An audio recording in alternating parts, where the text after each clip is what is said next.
Okay, in this video you will learn how to run an ANOVA for your lab report.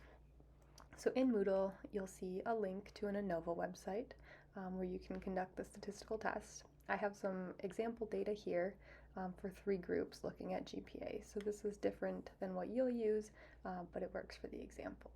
So you'll copy the 3 different groups into each treatment category on the website. And we use a one-way ANOVA to see if a continuous variable, or in this case GPA, is different by a categorical variable that has more than 2 groups.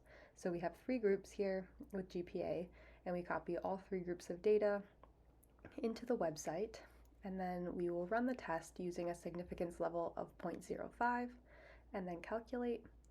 The first p-value that we'll see is the p-value for the overall test. You can look to confirm that your sample sizes are correct. Here we have 50 in each group, and then the means for each group as well can be found in this table.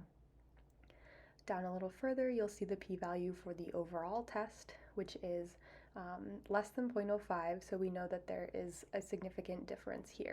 So as we know with an ANOVA, we do need to do a follow-up test to see where the difference actually is. So the Tukey post hoc test compares the different pairwise groups. So here we can see that when we compare group 1 to group 2, that is significantly different. Group 1 to 3 is significantly different, but groups 2 to 3 is not significantly different. So we use this post hoc test to see where the difference lies in the overall test.